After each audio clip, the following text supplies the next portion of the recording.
तो हम लोग चलते हैं प्रश्नावली 3.5 में, इसे पूरा करेंगे। इसको करने के बाद हमें पता चलेगा कि हम कैसे आसानी से बता सकते हैं कि कौन सा सॉल्यूशन यूनिक है, कौन सा का नो सॉल्यूशन होगा और किसका इनफाइनाइटली मेनी सॉल्यूशन होगा। यूनिक सॉल्यूशन का मतलब इसमें प्रश्नावली 3.1 में प्रश्न नंबर 1 अगर आप देखेंगे, ये देखो लाल से करते हैं, ठीक है। प्रश्न नंबर अगर आप 1 देखेंगे तो उसमें बताएगा यूनिक सॉल्यूशन अद्वितीय सॉल्यूशन जिसका अद्वितीय हल आएगा, नो सॉल्यूशन जिसका कोई भी हल नहीं आएगा, और इनफाइनाइटली मेनी सॉल्यूशन जिसका अपरिमित रूप से अनेक हल आएगा। ऐसा कंडीशन हम लोग पहले पढ़ चुके हैं। ये डिपेंड करता है कोफिशिएंट पे, ए बी और सी के मान के ऊपर। इसके बारे में हम लोग सब देख चुके हैं कि कब नो सॉल्यूशन आता है, कब यूनिक सॉल्यूशन आता है और कब इनफाइनाइटली मेनी सॉल्यूशन आता है, ठीक है। अभी फिर से हम लोग इसको देखते हैं, चलिए इसको हम लोग समझते हैं। देखिए हमारा पहला सवाल है x माइनस 3y माइनस 3 बराबर 0, और दूसरा इक्वेशन इसमें है 3x माइनस 9y माइनस 2 बराबर 0। अभी इसका ए बी और सी इसका कोएफिशिएंट मतलब इसका गुणक देख लेते हैं, ठीक है। अब देखिए इसमें a1 है, a1 x का इधर गुणक कुछ नहीं लगा, एक मानेंगे, एक है, ओके। b1 है, देखिए माइनस का 3 है y के साथ, माइनस का 3 है, और c1 है अचर पद है जो -3 है, ठीक है। उसी तरह दूसरे इक्वेशन में a2, जो a2 है वो देख लीजिए 3 है, जो b2 है वो माइनस का 9 है, और जो c2 है वो माइनस का 2 है, ठीक है, माइनस का 2 है, ठीक है दोस्तों। अभी भी कंपेयर करेंगे हम लोग a1 बटा a2, a1 बाई a2 बराबर हो जाएगा 1/3, b1 by b2, b1 by b2, ये हो जाएगा -3 बाई -9, मतलब माइनस से माइनस कटेगा, 3 1 जा 3, 3 3 जा 9 हो जाएगा, तो ये भी 1/3 हो जाएगा, मतलब a1 बाई a2 के बराबर है b1 बाई b2, दोनों इक्वल है, ओके। आगे देख लेते हैं c1 बाई c2, तो c1 बाई c2, ये -3 -2, ये माइनस से माइनस कटा, ओ यहाँ पे 3/2 है जो इक्वल नहीं है, मतलब a1 by a2 b1 by b2 दोनों इक्वल है, बट b1 बाई b2 और c1 बाई c2 इक्वल नहीं है। ये कंडीशन कब आता है? जब हमारा कोई भी सॉल्यूशन, कोई भी हल नहीं होता है, नो सॉल्यूशन होता है, तब ये आता है। इस बात को हमेशा याद रखिएगा, जब भी a1 बाई a2 बराबर हो b1 बाई b2 के, जो कि बराबर ना हो c1 बाई c2 के, तो क्या होगा हमारा नो सॉल्यूशन। क्या होगा बेटा? नो सॉल्यूशन आएगा, कोई हल नहीं आएगा। बिल्कुल ध्यान दे रहा है। ये पहला सवाल। इसी प्रकार हम लोग आगे चलते जाएंगे और आगे अपने प्रश्नों को हल करते जाएंगे। सारे प्रश्नों को बताना है। तीनों कंडीशन हम लोग डिस्कस कर लेंगे बेटा, ठीक है। ये दूसरी कंडीशन हम लोगों को समझ में आ गया, a1 बाई a2 बराबर हो b1 बाई b2 को, जो बराबर ना हो c1 बाई c2 के, ठीक है। अगला सवाल देखते हैं। चलिए दूसरा सवाल देखते हैं। ये दूसरा वाला हमारा 2x प्लस वाई बराबर 5 दिया है, और दूसरा इक्वेशन 3x प्लस 2y बराबर 8 दिया है। इसको इक्वेट कर लेते हैं, एक साइड ले आते हैं, ये हो जाएगा 2x plus Y minus 5 is equal to 0, ये हमारा पहला इक्वेशन हो जाएगा। और ये 3x प्लस 2y माइनस 8 बराबर 0, ये हमारा दूसरा इक्वेशन हो जाएगा। a1 b1 a2 b2 और c1 और c2 देख लेते हैं। तो a1 यहाँ पे है बेटा 2, b1 है यहाँ पे 1, और c1 है यहाँ पे माइनस का 5। उसी प्रकार a2 है यहाँ पे 3, b2 है यहाँ पे 2, और c2 है यहाँ पे माइनस का 8, ठीक है। अब कंपेयर कर लेते हैं। a1 बाई a2 बराबर है 2/3। उसी प्रकार b1 बाई b2 बराबर है 1/2। ओ यहीं पे पता चल गया हमें। यहाँ पे a1 by a2 b1 by b2 के बराबर नहीं है, एक 2/3 है, एक 1/2 है, ठीक है। अगर कोई दो a1 by a2 b1 by b2 बराबर अगर नहीं होता है तो वो यूनिक सोल्यूशन देता है, अद्वितीय हल देगा वो, ठीक है, यूनिक सोल्यूशन देगा। पीछे देख लीजिए, ये पहला कंडीशन, यूनिक सॉल्यूशन अद्वितीय हल देगा वो हमें, ठीक है, तो पहला भी कंडीशन हम लोग समझ गए। जब हमारा a1/a2 बराबर ना हो b1/b2 से, तो कैसा, यूनिक सॉल्यूशन मिलेगा हमें। इसी प्रकार हमें करते रहना है। आगे देख लेते हैं इससे तीसरा सवाल। इसी प्रकार हम लोग देखिए तीसरे प्रॉब्लम में पहुंच गए हैं। ये हमारा 3x माइनस 5y बराबर 20 लिखता है। एक साइड कर देते हैं, 3x माइनस 5y माइनस 20, ये हमारा इक्वेशन नंबर 1 हो गया। उसी प्रकार दूसरा लिखा हुआ है 6x माइनस 10y माइनस 40, ये हमारा दूसरा इक्वेशन हो गया। a1 देख लेते हैं क्या है भाई, ये a1 3 है, b1 क्या है यहाँ पे, b1 माइनस 5 है, c1 क्या है यहाँ पे, c1 माइनस का 20 है। उसी प्रकार a2 देख लेते हैं, a2 है यहाँ पे हमारे पास 6, b2 देख लेते हैं, b2 यहाँ पे माइनस का 10, और c2 देख लेते हैं, c2 हमारे पास माइनस का 40। चलिए यहीं पे कंपेयर कर लेते हैं। a1/a2, ये 3/6 हो गया, 3 का 3, 3 दूना 6, ये 1/2 हो गया। ठीक है भाई, b1/2 देख लेते हैं। ये माइनस से माइनस कट गया, 5 1 जा 5, 5 2 जा 10, मतलब ये भी 1/2 हो गया। यस, तो यहाँ पे a1/a2 b1/b2 के बराबर है। अब c1/c2 भी देख लेते हैं। अभी c1/c2 भी देखते हैं, आगे देखिए। तो ये -20/-40, ये माइनस से माइनस कट गया, 21 या 20, 22 या 40।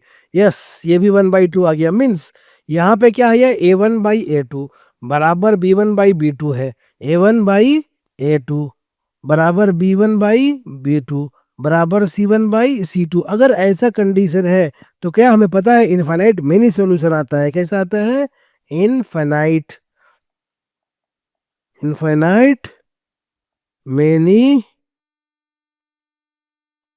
सॉल्यूशन। ठीक है बच्चों, ये बात समझ में आ गया। ये तीनों कंडीशन फिर से देख लीजिए, हम लोगों ने ये तीसरा भी देख लिया, इनफाइनाइट मेनी सॉल्यूशन, अपरिमित रूप से अनेक हल आएंगे हमारे पास। ठीक है, आगे चलेंगे इसी प्रकार। ठीक है, तीनों सवाल हो गया। अब चौथा सवाल देख लेते हैं अगला। ये फोर्थ वाला देखते हैं problem. x minus 3y minus 7 is equal to 0, पहला इक्वेशन है। दूसरा equation 3x minus 3y minus 15 is equal to 0। a1 देख लेते हैं। अभी a1 यहाँ पे है 1, b1 यहाँ पे है माइनस का 3, और c1 यहाँ पे है माइनस का 7। उसी प्रकार a2 देखते हैं, a2 यहाँ पे है 3, b2 देखते हैं, b2 यहाँ पे है माइनस का 3, और c2 देखते हैं, c2 यहाँ पे माइनस का 15। ओके, इसको कंपेयर कर लेते हैं। a1/a2 1/3 होगा, b1/b2 माइनस से माइनस कर लो, 3 से 3 कट गया, 1/1 आएगा। ओ मतलब a1/b2 b1/b2 के बराबर नहीं है। अगर पहला a1/a2 b1/b2 के बराबर नहीं, आगे देखने का नहीं। ठीक है, इतना में आप बता सकते हैं कि ये कैसा है, इसका यूनिक सॉल्यूशन आएगा। कैसा सॉल्यूशन आएगा, यूनिक सॉल्यूशन आएगा, अद्वितीय हल इसका आएगा। जब भी a1/a2 b1/b2 के बराबर नहीं होता है, तो कैसा आता है, आदित्य सॉल्यूशन आता है। इसको आगे देखने का रिक्वायरमेंट नहीं है। बात समझ गए, क्लियर है, इस बात को ध्यान में रखिएगा। बस c1/c2 को देखने का रिक्वायरमेंट ही नहीं है। ठीक है, a1/a2 does not equal to b1/b2 means it's get unique solution, Aditya solution. ठीक है, यहाँ तक हो गया हमारा सवाल नंबर 1। तो चलिए ए और बी का दूसरा में पूछ रहा है। पहला का, ए और बी का किन मानों के लिए रैखिक समीकरण के युग्म के अपरिमित रूप से अनेक हल होंगे। अपरिमित रूप से अनेक हल, इनफाइनाइट मेनी सोल्यूशन होने चाहिए। अभी हल करते हैं। अभी हम लोग को पता है कि इनफाइनाइट मेनी सोल्यूशन या अपरिमित रूप से अनेक हल होने के लिए क्या कंडीशन चाहिए, a1/a2 बराबर होना चाहिए b1/b2 के बराबर होना चाहिए c1/c2 के। ये तीनों जब इक्वल हो जाएगा, बराबर हो जाएगा, तभी क्या आएगा, इनफाइनाइट इनफाइनाइटली मेनी सॉल्यूशन आएगा, मतलब अपरिमित रूप से अनेक हल होंगे। ठीक है मेरे बच्चों, ठीक है, ध्यान से बात समझिए। अब हम लोग कंपेयर कर लेते हैं दोनों इक्वेशन में। ये हमारा पहला इक्वेशन है और ये हमारा दूसरा इक्वेशन है। इस दोनों में कंपेयर कर लेते हैं। a1 by A2, B1 by B2 और C1 बाई C2 को देखिए A1 क्या बेटा यहाँ पे 2 बाई A2 क्या है A माइनस बी बराबर होना चाहिए B1 क्या है हमारा 3 बाई B2 क्या है हमारा A प्लस बी। उसी प्रकार ये बराबर होना चाहिए C1 क्या है हमारा 7 और C2 क्या है हमारा पूरा term 3A plus B -2। Clear है? ओके। अब दो को कंपेयर कर लेते हैं ए बी के लिए, ये पहला और दूसरा, ये फर्स्ट और सेकंड को देख लेते हैं एक साथ। तो क्रॉस मल्टीप्लाई अगर करेंगे तो हमारा क्या आएगा 2 के साथ ए प्लस बी मल्टीप्लाई आएगा और 3 के साथ ए माइनस बी मल्टीप्लाई आएगा, तो ये हो जाएगा 2a प्लस 2b। देखिए 2a प्लस बी ये क्रॉस मल्टीप्लाई कर दी, चलिए एक स्टेप ले देते हैं बराबर 3a माइनस बी। ठीक है, अब इसको आगे एक्सप्लोर करेंगे तो 2a प्लस 2b रहेगा बराबर 3a माइनस 3b रहेगा। क्लियर है? बिल्कुल आसान बात है, ए बी को एक तरफ कर देंगे, अब बिल्कुल आसानी से आप कर सकते हैं। यहाँ 2a और 3a है, तो आप अगर ए को इस साइड ले जाए, लेफ्ट से राइट साइड ले जाएंगे तो 3a में से 2a घटेगा तो a बचेगा, और लेफ्ट से राइट में चले जाएंगे तो ये 3 और 2 5 भी हो जाएगा, मतलब a बराबर 5 भी हो जाएगा आपका, a बराबर 5 भी। ठीक है, इसको हम लोग पुट भी कर सकते हैं किसी भी इक्वेशन में, आगे देख लेते हैं। चलिए अब हम लोग ये दूसरे वाले को तीसरे वाले मतलब b1/2 और c1/c2 को कंपेयर कर लेते हैं। ये मान के चलो एक इक्वेशन आके इसको एक साइड में ले जाते हैं, a माइनस 5b बराबर 0, ये इक्वेशन हमारा 1 हो गया। ठीक है, अब इक्वेशन दूसरा लिखते हैं, चलो आगे नेक्स्ट पे ले लेते हैं। ये हमारा तीसरा क्या था इक्वेशन, ये था हमारा a1 बाई वो 3/a plus B, yes 3/a plus B, 3/a plus B बराबर ले लेते हैं ये 7/3a प्लस बी -2, ये c1/c2 ले लेते हैं। ठीक है, क्रॉस मल्टीप्लाई कर देंगे उसी तरह, तो ये हो जाएगा मेरे पास 7 का a प्लस 7b बराबर ये 3 3 या 9a प्लस ये 3b 3 2 या 6 माइनस का 6। अब एक तरफ कर देते हैं ए बी को, तो 7a और 9a है, 9 लेफ्ट से राइट में ले जाते हैं तो 2a रहेगा यहाँ पे, 2a बचा। 7a और b को भी अगर ले जाते हैं तो हो जाएगा हमारा माइनस में 7 भी हो जाएगा तो 4b हो जाएगा मेरे पास, 2a माइनस 4b और 6 को इधर ले आते हैं इक्वल तो ये 6 हो जाएगा। ये हमारा हो गया इक्वेशन नंबर 2। ठीक है ना, बात समझ में आ गया? 2a माइनस 4b बराबर 6। अब ये दोनों इक्वेशन को हम लोग इक्वेट कर सकते हैं तो ए भी हमें मालूम चल जाएगा। पहला इक्वेशन क्या था हमारा, पीछे देख लेते हैं, देख लीजिए, ये था a माइनस 5b बराबर 0, a माइनस 5b बराबर 0, a माइनस 5b बराबर 0, ये इक्वेशन 1 था। और ये 2a माइनस 4b बराबर 6, ये दूसरा। तो ये दोनों को इक्वेशन 1 एंड 2 को हम लोग कंपेयर कर देते हैं। ठीक है, ओके। पहले वाले को 2 से मल्टीप्लाई कर देते हैं, इसको 2 से मल्टीप्लाई कर देते हैं, तो ये हमारा क्या हो जाएगा 2a हो जाएगा minus 10b is equal to 0 होगा। ये भी हमारा 2a माइनस 4b बराबर 6 रहा, माइनस कर देंगे दोनों को तो ये माइनस हो जाएगा, ये प्लस हो जाएगा, ये माइनस हो जाएगा, ये कट जाएगा।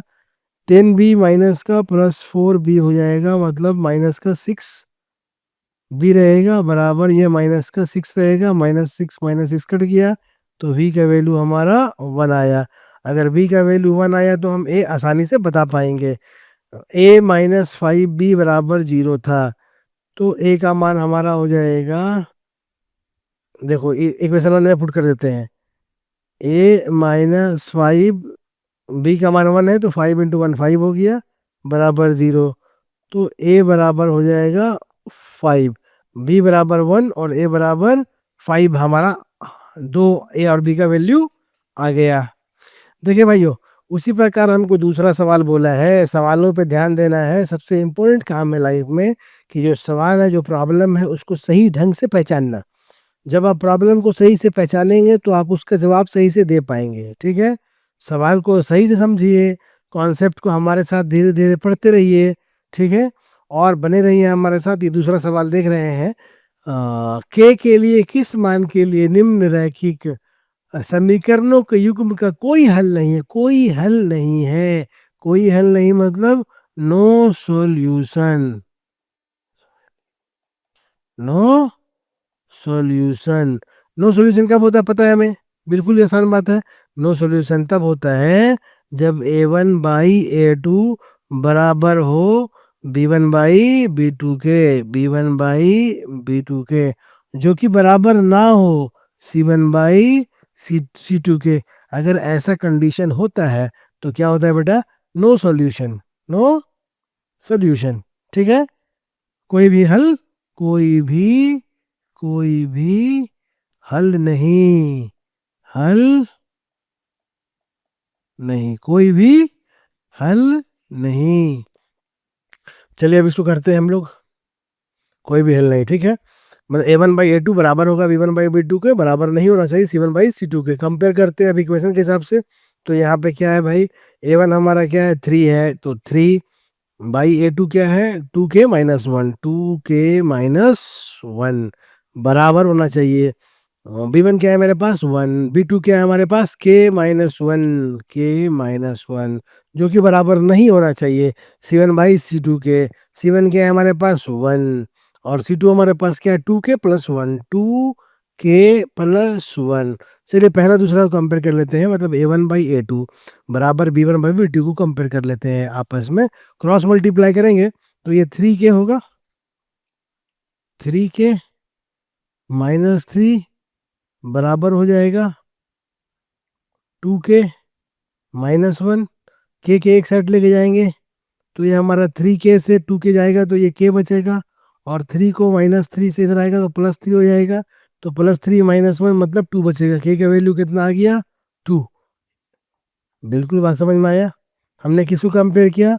हमने a1/a2 बराबर b1/b2 को आपस में इक्वेट कर दिया, क्रॉस मल्टीप्लाई, इधर से इधर किया और इधर से इधर किया। तो 3 से मल्टीप्लाई किया k-1 को, तो 3k-3 आया।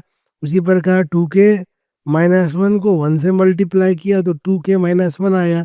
अब इधर 3k है, इधर 2k है, एक तो इधर k बचेगा, 2k से 2k चला जाएगा, एक k बचेगा यहाँ पे।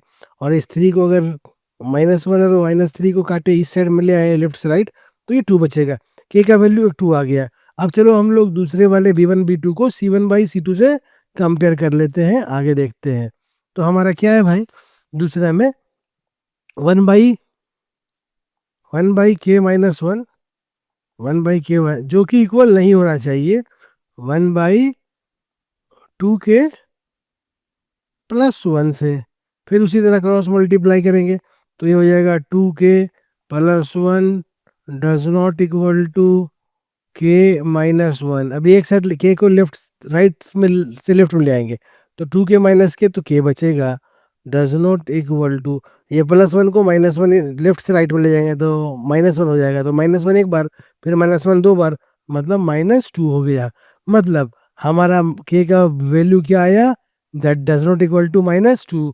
अभी तो नो सॉल्यूशन के लिए k का दो वैल्यू वैलिड है, एक k का वैल्यू वैलिड है 2, और दूसरा k का वैल्यू वैलिड है जो कि -2 नहीं होना चाहिए। ठीक है दोस्तों, ठीक है जेंजी, आगे चलेंगे हम लोग, यो ब्रो, ओके।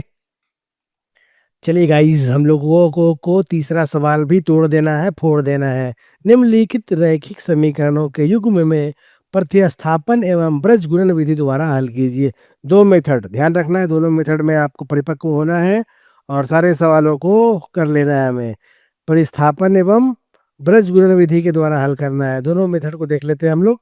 पहला हम लोग प्रतिस्थापन से करते हैं। प्रतिस्थापन से करना हम लोग करते आए हैं बराबर। ये दोनों इक्वेशन है, ये पहला इक्वेशन और ये दूसरा इक्वेशन है। चलिए हम लोग ऐसा करते हैं कि इस इक्वेशन में मल्टीप्लाई कर दे, मान के चलिए एक जैसा कर देते हैं मल्टीप्लाई। ठीक है। अगर ये 5y है, ये 2y है, ठीक है। तो क्या करें हम लोग, एक्स का वैल्यू निकालने के लिए हम लोग ऐसा करते हैं कि दोस्तों इसको कर देते हैं मल्टीप्लाई, पहला इक्वेशन को 2 से और दूसरा इक्वेशन को कर देते हैं 5 से। तो ये मेरा हो जाएगा 8 2 16, ये 16x हो जाएगा और 5 दूना 10, और ये 10y बराबर ये 18 होगा। और दूसरा हो जाएगा 5 तिया 15, ये 3 5 15, 15x हो जाएगा। और ये हो जाएगा प्लस 5 दूना 10y हो जाएगा। और ये हो जाएगा हमारा 5 के 20, ठीक है। ये दूसरा इक्वेशन हो गया हमारा 10y, ठीक है। अभी इसको माइनस कर दे अगर हम लोग, तो माइनस करने पर ये माइनस और ये माइनस, ओके। तो 16 में से 16x में से 15x चला जाएगा तो केवल x बचेगा, और x बराबर यहाँ हो जाएगा -2, क्योंकि 10y से 10y खत्म हो जाएगा। x बराबर क्या हो गया बेटा, -2। अब x का वैल्यू प्रतिस्थापन कर देंगे, सब्स्टिट्यूट कर देंगे। सब्स्टिट्यूट कर दे, किसी में भी 1 में कर दे या 2 में कर दे, आपको y का वैल्यू मालूम चलेगा। लेट से हम 2 में कर देते हैं, इक्वेशन नंबर 2 में प्रतिस्थापित कर देते हैं इक्वेशन 2 में x का मान, यानी x का मान समीकरण 2 पर रखने में, 2 पर रखने में क्या है, 2 पर क्या है मेरा 3x है प्लस 2y है बराबर का 4 है, ओके। तो 3 माइनस 2x की जगह पे प्लस 2y बराबर का 4 है। तो 3 जो 6 हो गया, ये माइनस का 6 होगा, इधर जाएगा तो प्लस का 6 हो जाएगा, ये तो 6 + 10 हो जाएगा। मतलब हमारा हो जाएगा ये 2y बराबर -6, लेफ्ट से राइट में जाएगा, +6 हो जाएगा। नहीं लिख रहे आप, समझ गए आराम से, 6 और 4 10 होगा, इतना समझना होगा। जल्दी जल्दी आपको इम्प्रूव करना। 2 से 10 कटा 5 बच गया। y का मान कितना आ गया दोस्तों, 5।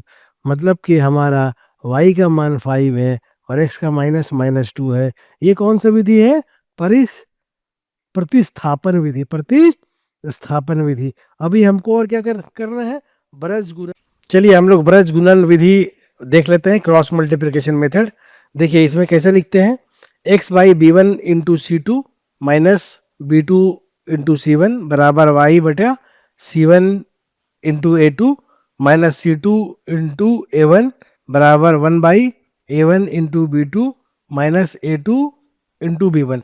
देखिए बिल्कुल आसान है। जो x है, x के साथ हमको b1 b2 और c1 c2 लिखना है, y के साथ हमको c1 c2 और a1 a2 लिखना है, और 1 के साथ हमको a1 b2 और b1 a2 लिखना है। मतलब x के साथ b और 1 वाला कोफिशिएंट लिखना है, y के साथ c और a वाला कोफिशिएंट लिखना है, और 1 के साथ a और b वाला कोफिशिएंट लिखना है, ठीक है।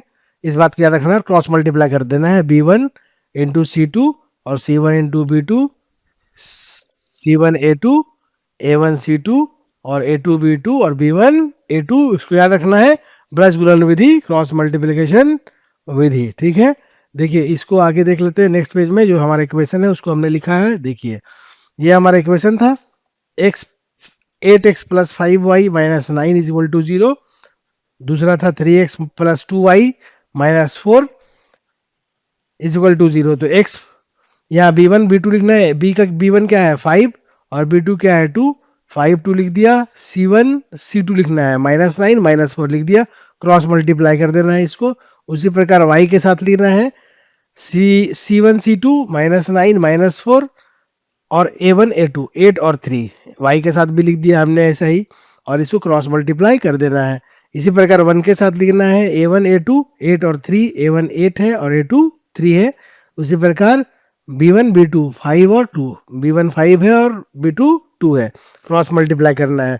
तो x के साथ क्रॉस मल्टीप्लाई करेंगे तो 5 को 4 से मल्टीप्लाई करेंगे तो 5 के 20 -20 होगा, और माइनस करना है -9 और 2 मल्टीप्लाई करके, 9 दूनी 18, माइनस का 18 होगा। y के साथ होगा -27 माइनस का 832।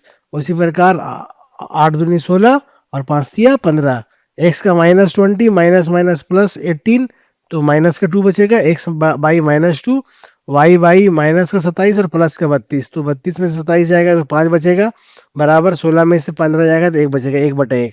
अब x -2 बराबर 1/1 कंपेयर करेंगे तो x बराबर -2 आएगा, y/5 बराबर 1/1 कंपेयर करेंगे तो y बराबर 5 आएगा, मतलब x का मान हमारा 2 आएगा और y का मान हमारा 5 आएगा।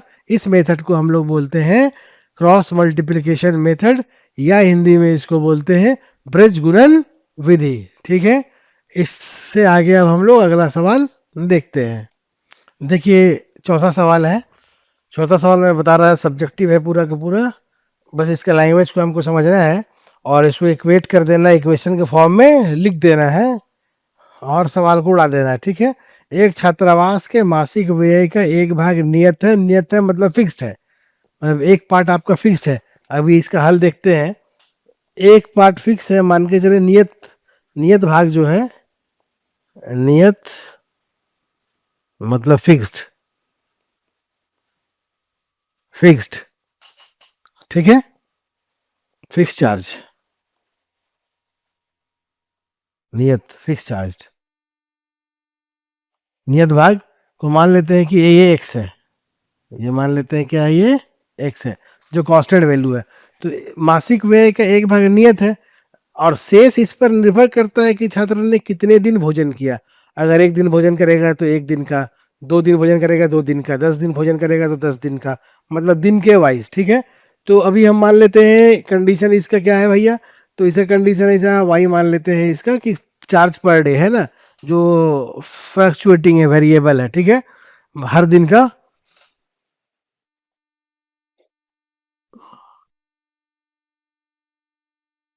हर दिन का, हर दिन का व्यय, ये मान लेते हैं हम लोग, हर दिन का व्यय कितना मान लेते हैं वाई, 1 मिनट, इसको मान लेते हैं वाई।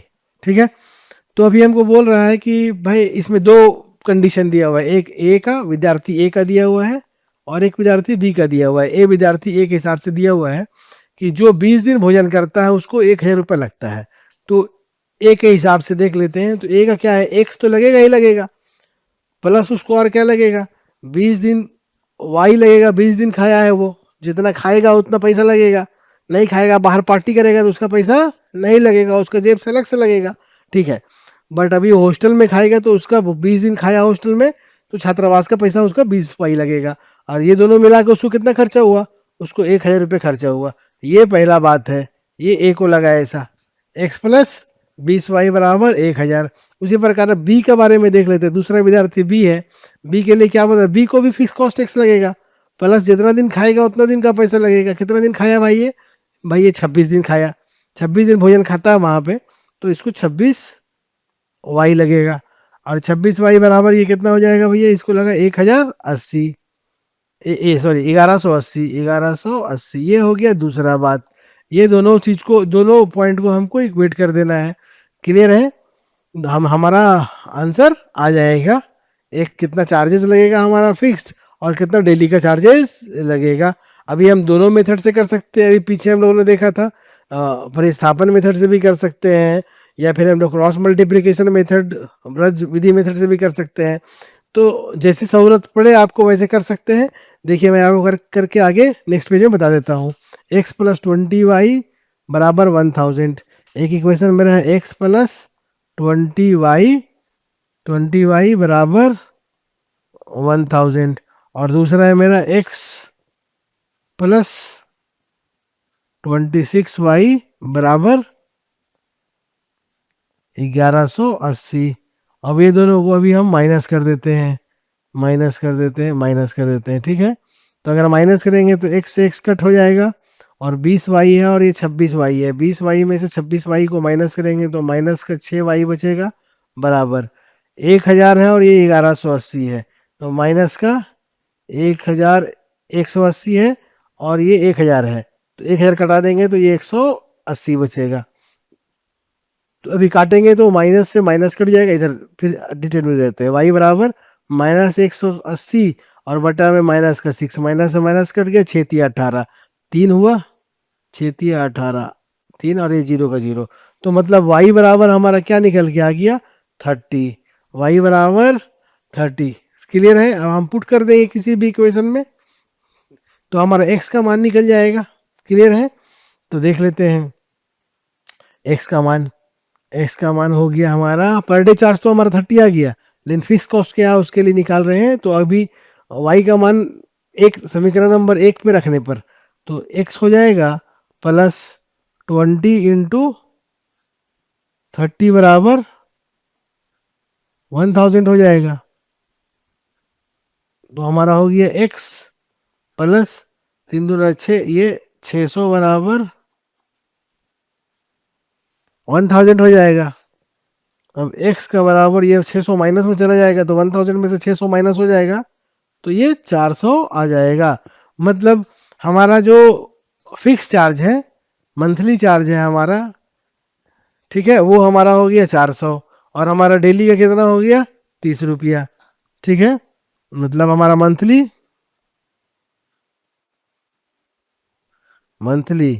जो हमारा फिक्स्ड है वो हमें कितना देना है हर महीना, 400। ये तो देना ही देना है।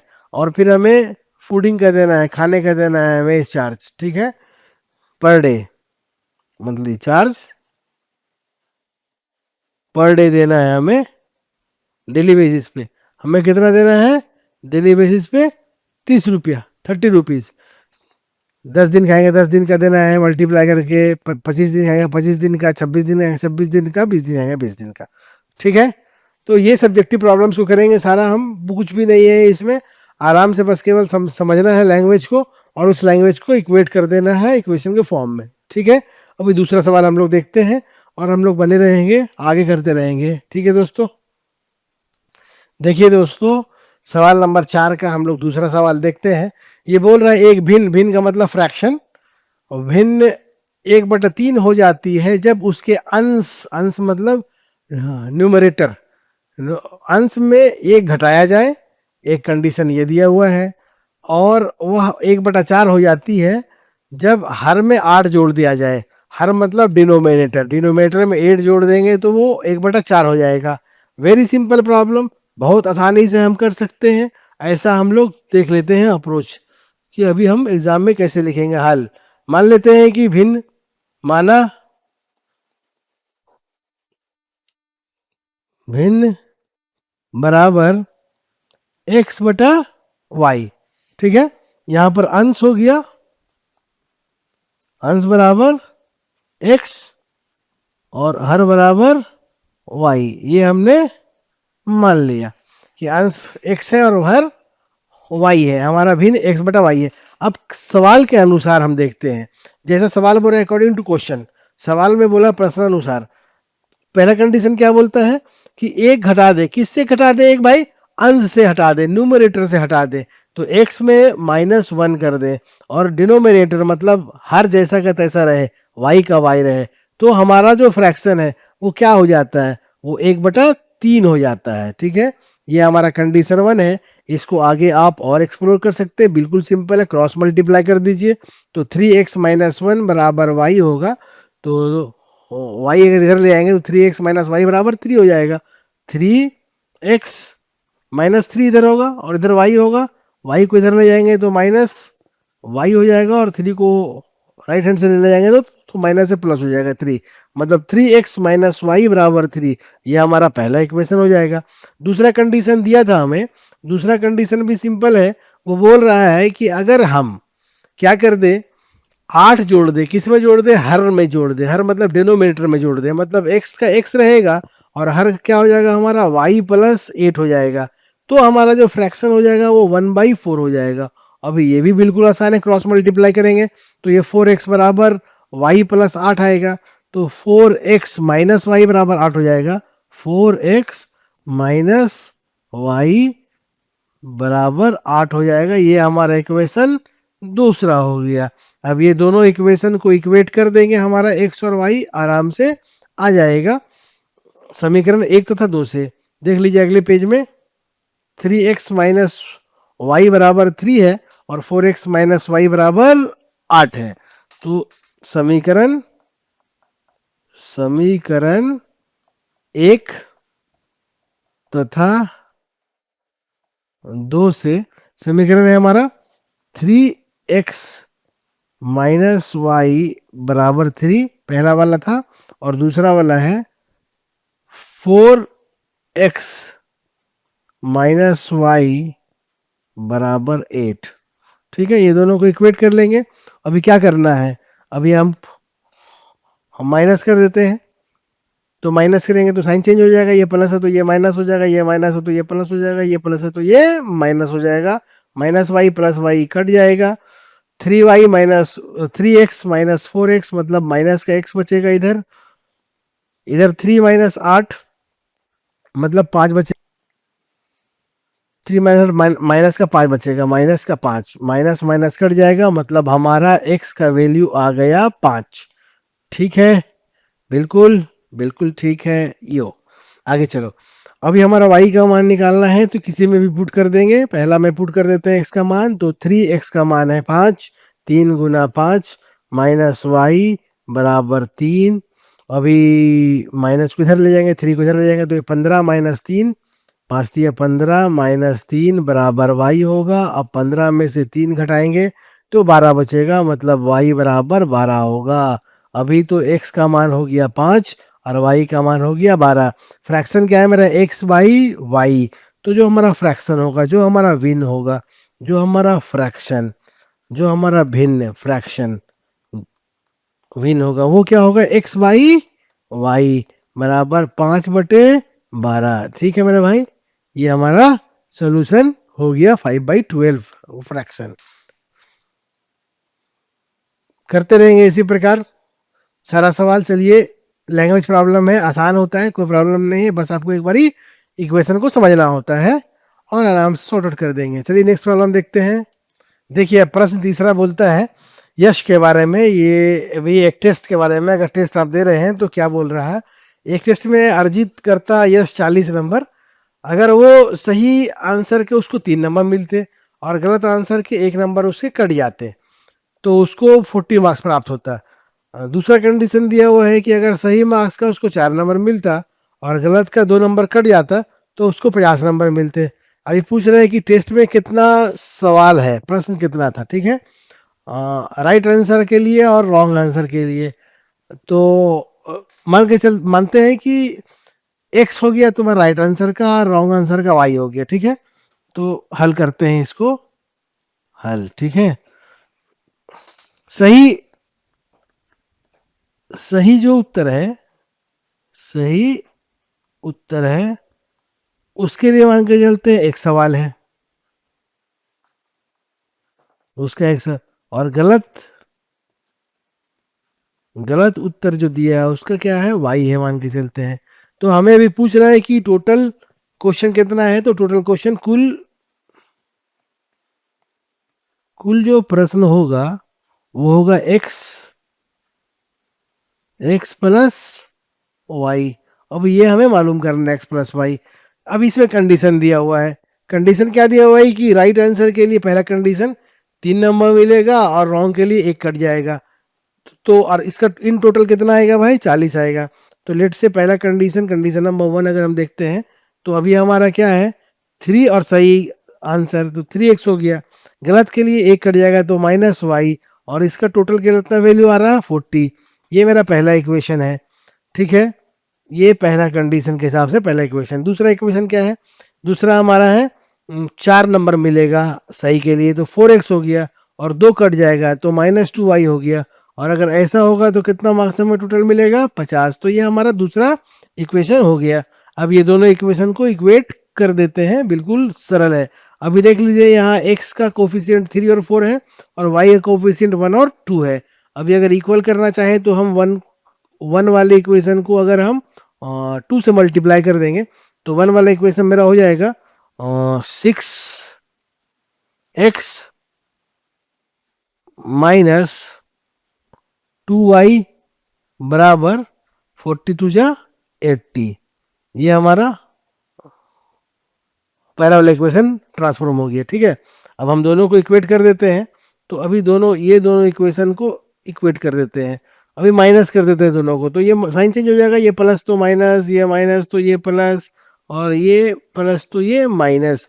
अभी 4x में से 6x जाएगा तो माइनस का 2x बचेगा, 2y से 2y प्लस और माइनस कट जाएगा। अब 50 में से 80 जाएगा तो माइनस का 30 बचेगा, माइनस का 30 बचेगा। ओके, तो अभी काट देते हैं, x का वैल्यू आ जाएगा हमारा यहाँ से, x बराबर आ जाएगा माइनस का 30 बाई माइनस का 2, तो माइनस 2 से कटेगा तो ये 15 आएगा। ठीक है, ये 15 आ गया हमारा x का वैल्यू। किसी भी इक्वेशन में रखेंगे हमारा y का वैल्यू निकल जाएगा। अगली पेज में देख लेते हैं, हमारा इक्वेशन था मेरा पहला 3x माइनस वाई बराबर 40, 3x माइनस वाई बराबर 40। x का मान रख देते हैं, x का मान हम लोग देख लीजिए, x का मान हम लोगों ने 15 लाया है तो 15 रख लेते हैं, तो 3 इंटू 15 माइनस वाई बराबर 40, तो 15 दिया 45 हो गया, 45 माइनस वाई बराबर 40।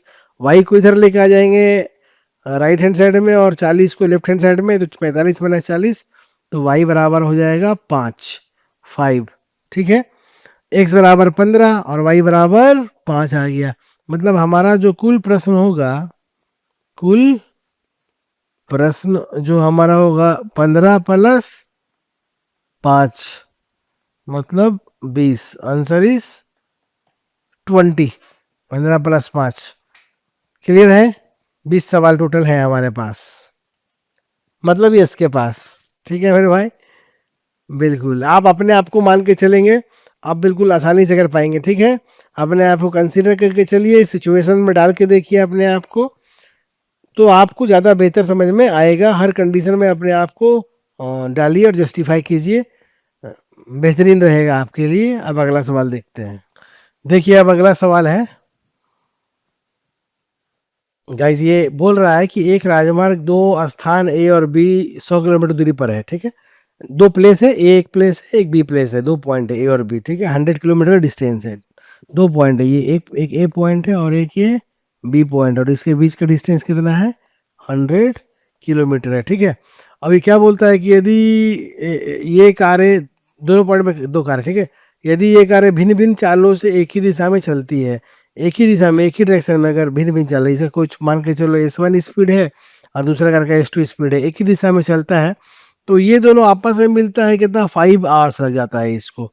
और बोलता है कि अगर ये दोनों विपरीत दिशा में चलता है, अपोजिट, ये S1 से और ये S2 से चलेगा, तो ये बोल रहे हैं कि 1 घंटा का पश्चात मिल जाएगा। ठीक है, ये एक रफ आइडिया दिया है मैंने, ये कंडीशन है। तो दो इक्वेशन बना लेते हैं इसका, बहुत आसान है, देख लीजिए। पहला हल लिख देते हैं इसमें, हल। ठीक है, ये बोल रहा है कि स्टार्टिंग पॉइंट ए मान के चलो, ए का जो है 1 किलोमीटर प्रति आवर है, ए बिंदु जो चल रहा है दो स्थान ए पॉइंट से। ठीक है, स्पीड अप कर है ना, मतलब कार की, कार की चाल ए बिंदु वाले की है ना, ए बिंदु से, ए पॉइंट से, ये मान लेते हैं इसका है x किलोमीटर पर आवर। ठीक है, उसी प्रकार दूसरा भी देख लेते हैं, दूसरा क्या है, स्पीड कार पॉइंट बी वाला। ठीक है, दूसरे कार की चाल, ये पहले कार की चाल हो गई और ये दूसरे कार की चाल हो गई, कार की चाल बी बिंदु से, ये मान लेते हैं इसका y किलोमीटर पर आवर। ठीक है, अब प्रश्नानुसार क्या बोलता है, पहला कंडीशन दिया है कि अगर सेम डायरेक्शन में चल रहा है दोनों, तो दोनों 100 किलोमीटर का डिस्टेंस तय करेगा, 100 किलोमीटर का डिस्टेंस तय करेगा, तो इसको लगेगा 5 घंटा। ठीक है, तो 5 घंटा लगेगा, मतलब कि 5x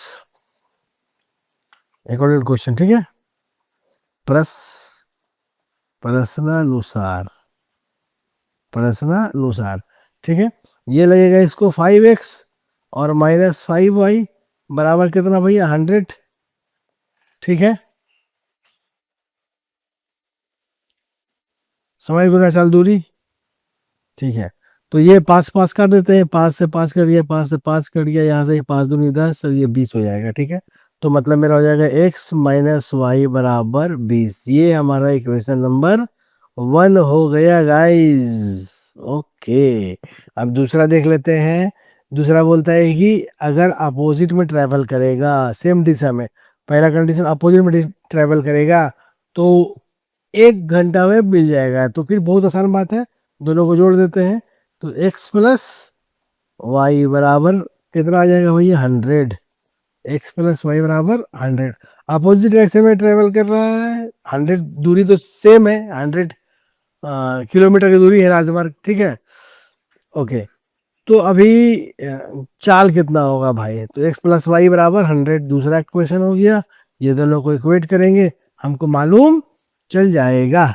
ओके, तो इसको क्या कर देते हैं हम, इसको कर देते हैं प्लस। तो क्योंकि पहले से y का साइन माइनस और प्लस में है तो ये कट जाएगा, तो प्लस कर देंगे अगर इसको, तो x कितना हो जाएगा 2x, और y से y कट हो जाएगा और ये 120 हो जाएगा, और 2 से 120 काटेंगे तो ये 60 हो जाएगा। x का मान हो गया 60 यहाँ पे। ठीक है, मतलब जो मेरा पहली कार है जो ए बिंदु से चल रही है उसकी स्पीड 60 किलोमीटर पर आवर है। अभी बी वाला देखने के लिए इक्वेट कर देंगे। अभी मालूम है हमारा पहला इक्वेशन क्या है, x माइनस वाई बराबर 20। दूसरे में देख लेते हैं x माइनस वाई बराबर 20, और अभी हमने x निकाल दिया है 60, तो 60 माइनस वाई बराबर 20। अभी इसको अगर हम y को राइट में ले जाएंगे तो y बराबर हो जाएगा 20, लेफ्ट में आ जाएगा, तो 60 माइनस 20 बराबर 40।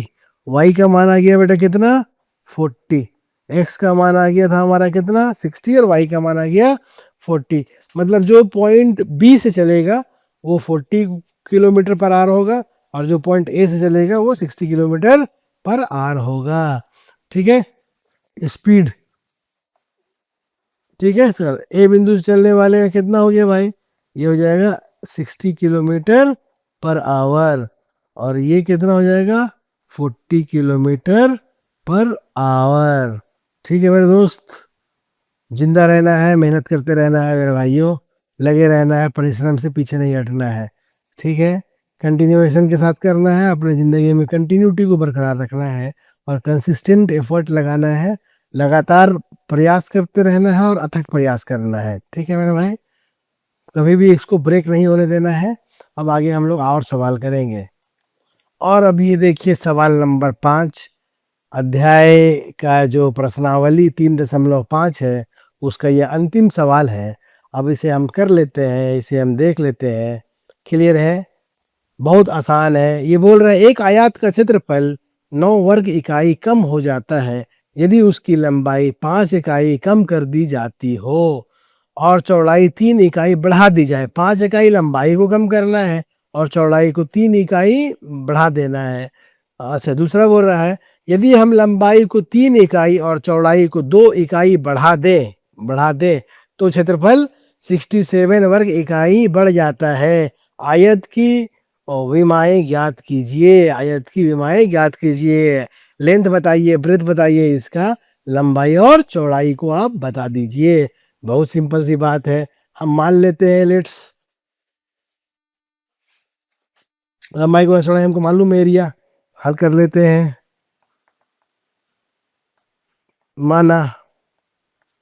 माना कि मुश्किल है पर सफर हमको तय करना है। माना लंबाई बराबर x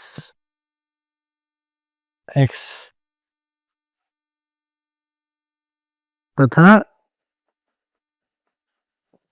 चौड़ाई बराबर y, तो हमारा क्षेत्रफल होगा x y।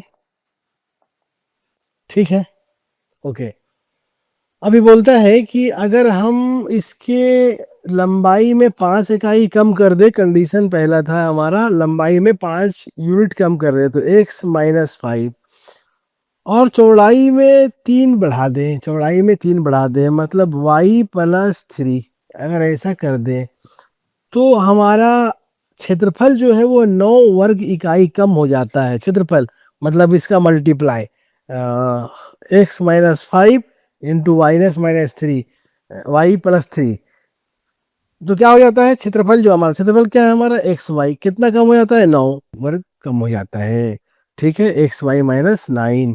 अब इसमें सॉल्व कर लेते हैं, एक्स से वाई को मल्टीप्लाई करेंगे तो एक्स वाई बनेगा, एक्स को 3 से करेंगे तो 3x बनेगा, तो ये हो गया मेरा एक्स वाई, और एक्स को 3 से करेंगे तो प्लस 3x, माइनस 5 से करेंगे y को तो माइनस 5y, और माइनस प्लस माइनस 5 को 3 से करेंगे तो 5 दिया 15, बराबर हो गया मेरा एक्स वाई माइनस 9।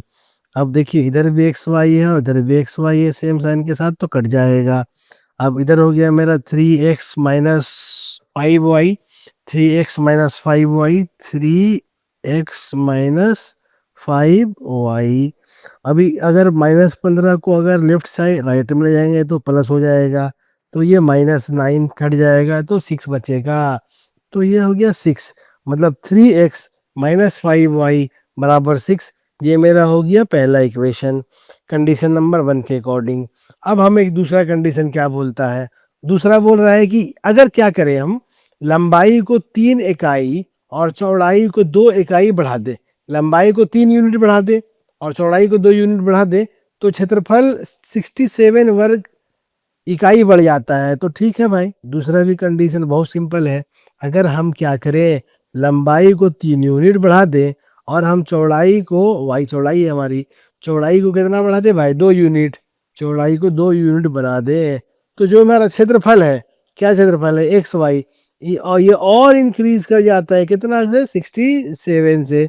अब इसी को शॉर्ट कर देते हैं, एक्स वाई से मल्टीप्लाई करेंगे तो ये एक्स वाई बनेगा, ओके, और x से करेंगे तो ये प्लस 2 का x होगा, 3 से करेंगे तो ये प्लस 3y होगा, और ये मल्टीप्लाई करेंगे तो 3 दूना 6 होगा, प्लस का 6, बराबर इधर भी एक्स वाई बराबर 67 होगा। एक्स वाई से X Y both side cut जाएगा, 67 अगर 6 माइनस करेंगे तो 61 बचेगा, तो अभी हमारा ये इक्वेशन हो जाएगा 2x प्लस 3y बराबर 61। ये इक्वेशन हमारा दूसरा हो गया, 2x प्लस 3y बराबर 61, और मेरा पहला इक्वेशन था 3x माइनस 5y बराबर 6, ये वाला पहला इक्वेशन है और ये वाला दूसरा इक्वेशन है। अब इस दोनों इक्वेशन को इक्वेट कर लेते हैं एक साथ में, ठीक है, समीकरण 1 तथा 2 से। ठीक है, लिख लीजिए समीकरण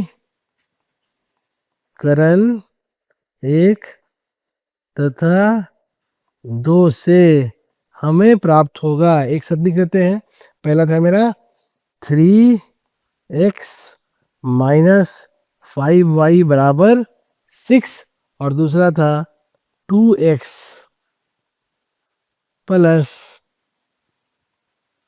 3y बराबर 61।